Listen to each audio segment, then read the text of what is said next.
रहे हो तो आज भी देख रहे हो ना। उसके शब्दों में शिकायत नहीं थी, लेकिन एक दर्द था, एक सच्चाई थी। अगली सुबह उसने एक फैसला लिया। उसने सोचा कि वो मंदिर जाएगा, लेकिन इस बार उसके पास चढ़ाने के लिए कुछ भी नहीं था। उसने घर के कोने में देखा तो एक पुरानी मटकी में थोड़े से चावल के टूटे हुए दाने पड़े थे। उसने उन्हें इकट्ठा किया, एक कपड़े में बांधा और माँ के पास जाकर बोला, मैं मंदिर जा रहा हूँ। माँ ने उसे देखा और कहा, खाली हाथ मत जाना। माधव ने मुस्कुराकर कहा, खाली नहीं हूँ माँ, दिल तो है। वो चल पड़ा। रास्ता लंबा था, धूप तेज थी, पेट खाली था, लेकिन उसके कदम रुके नहीं। बीच बीच में वो भगवान का नाम लेता, कभी गुनगुनाता, कभी खुद से बातें करता। रास्ते में एक जगह कुछ बच्चे खेल रहे थे। उन्होंने माधव को देखा और चिढ़ाते हुए बोले, अरे देखो, फिर चला भगवान से मिलने, क्या देगा इस बार, हवा? माधव हंस पड़ा और बोला, अगर दिल से दूंगा ना तो हवा भी प्रसाद बन जाएगी। बच्चे हंसने लगे, लेकिन माधव के चेहरे पर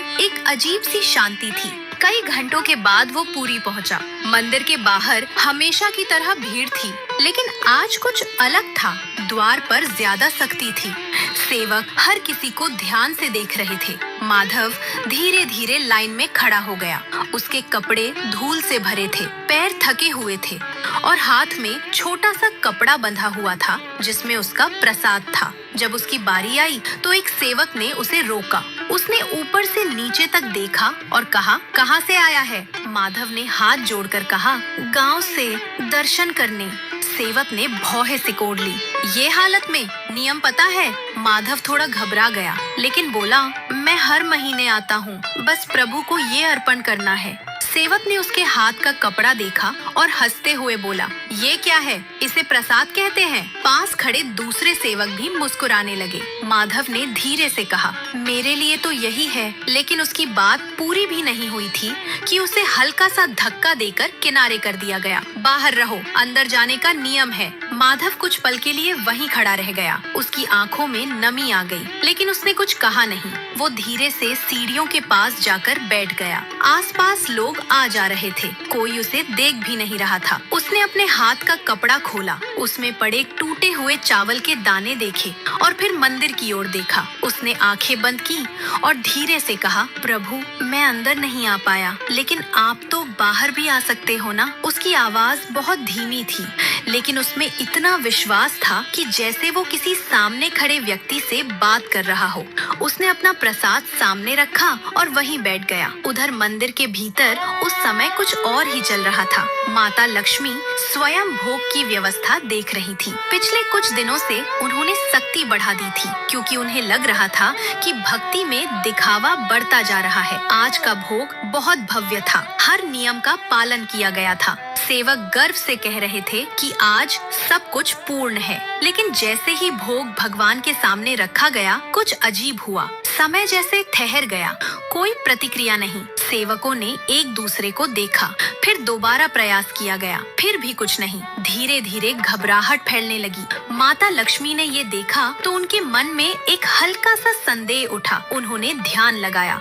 उसी क्षण उन्हें एक बहुत हल्की लेकिन सच्ची पुकार सुनाई दी, जैसे कोई बहुत दूर से, बहुत सच्चाई से उन्हें बुला रहा हो। उन्होंने अपनी दृष्टि बाहर की ओर डाली और जो उन्होंने देखा वो उनके मन को हिला देने के लिए काफी था। मंदिर की सीढ़ियों पर बैठा हुआ वही साधारण युवक माधव अपने छोटे से प्रसाद के साथ भगवान को याद कर रहा था।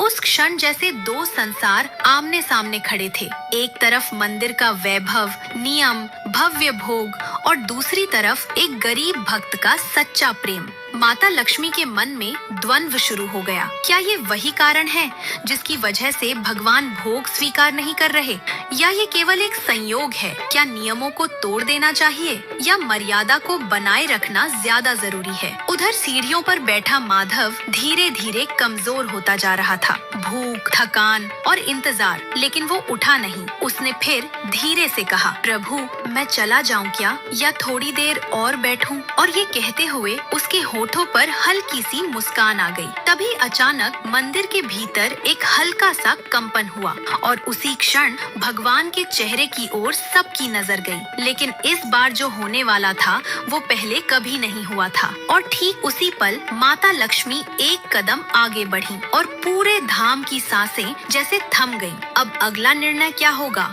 यही तय करने वाला था कि भगवान किसके साथ खड़े हैं, नियमों के या एक गरीब भक्त के प्रेम। अंदर खड़े सभी सेवक एकदम शांत हो गए। किसी की हिम्मत नहीं हुई कुछ पूछने की। उनकी आंखों में सवाल थे, लेकिन सामने खड़ी थी स्वयं माता लक्ष्मी, जिनके चेहरे पर इस समय केवल एक गहरी सोच और हल्का सा द्वंद दिखाई दे रहा था। उधर भगवान जगन्नाथ अब भी वैसे ही विराजमान थे, लेकिन उनके शांत चेहरे के पीछे जैसे कोई गहरी लीला चल रही थी, जिसे अभी कोई समझ नहीं पा रहा था। माता लक्ष्मी ने धीरे से अपनी दृष्टि फिर से बाहर की ओर डाली। सीढ़ियों पर बैठा माधव अब भी वही था, लेकिन उसकी हालत पहले से और कमजोर हो गई थी। उसके होंठ सूख चुके थे, आंखें भारी हो रही थी, लेकिन